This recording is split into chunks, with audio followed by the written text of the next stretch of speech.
Surprisingly, this game grabbed me and got me addicted to it in about an hour. Monster Hunter is the only game that's ever done that besides Batman Arkham Knight and Grand Theft Auto 5, which are two of my favorite games and are very stellar games just in general. Monster Hunter surprised me, not only for being a beautiful game with some fun, just great gameplay, but also knowing its weaknesses of being grindy and repetitive and using it to its advantage. I haven't finished the game yet. I still have a while to go, so this will just be for what I've been through so far. The game starts you off going to New World. You and a ton of other hunters are traveling to the New World, and eventually your ship gets wrecked or attacked by a giant weird monster looking thing, leaving you and your partner to find your way to the New World. You make it there, and you find that everyone else made it out okay, and your official start to the game begins. You're sent out on missions to take down giant monsters that may be causing problems throughout the area. And that's about it. Seriously. The name Monster Hunter is the whole story of the game for the most part. Kill monsters, go home, kill more monsters. Before this game, I've heard multiple accounts that the games can be pretty grindy and repetitive to play through, because you'll have to hunt the same monster over and over again sometimes, and you still have to do that. But I think they did a good job making almost every run with that monster feel different. Your first time, you just need to take on the Great Jagras. Your next time fighting the Great Jagras, another monster might get into a fight with the Great Jagras, making it easier for you to kill, or they'll just both gang up on you, which is honestly pretty exciting, and it gives you a bigger problem. This is a great mechanic, making it easier to not get so bored trying to grind, because grinding will almost never be the same for the most part, except for like that 1 out of 100th time. This actually made grinding fun for me. The hack and slash gameplay that's similar to Dark Souls was already fun, but then getting to see just completely weird things unfold is the best. And there are plenty of environments that make it more immersive to go through as well when this is happening. I feel super invested when I'm searching through the forest and the coral reef and the desert. They're really fun, and I think a lot of it comes from the fact that this game just looks stunning too.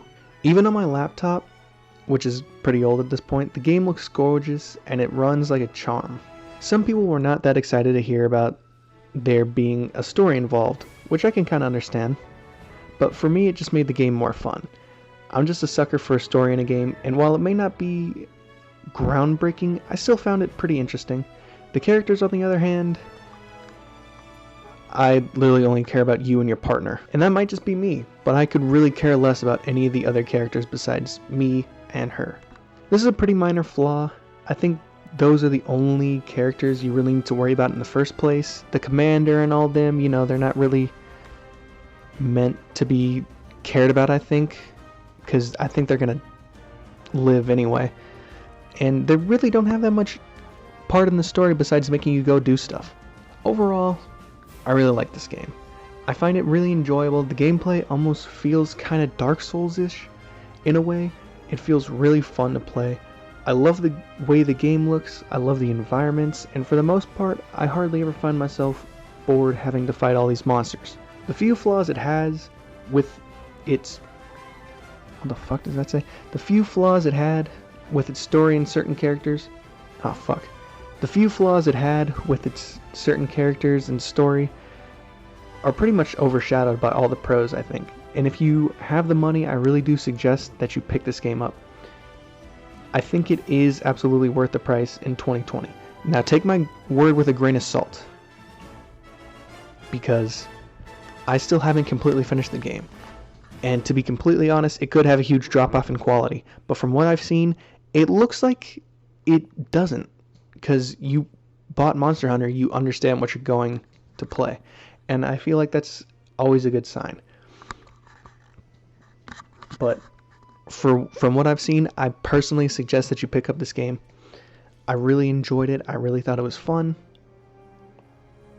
All the environments were great. The game looks stunning. The randomness of the encounters can always be fantastic. I just think it's great. And that's really all I have to say about Monster Hunter World. It's fantastic so far. I think it's going to be pretty good when I finish. When I finally finish it, I'll probably still have the same opinion on it. But that's pretty much all I got to say, guys. I really hope you guys enjoyed the video, and I hope you come back to see more, because in the next couple of weeks I'll be uploading my thoughts on Dragon Quest XI, my thoughts on Octopath Traveler, and I also have something coming out for Xenoblade Chronicles 2, but not just the game. I'm going to go over the DLC specifically. I still haven't finished Xenoblade Chronicles 2 yet, and I still need to finish 1. So I'll get to those after I finally get through the DLC first, because I wanted to get through the DLC because it's a prequel. But with that being said, I hope you guys enjoyed. Subscribe if you want to continue. There'll be more videos coming out within the following weeks. And that's all. Alright, see you guys in the next video.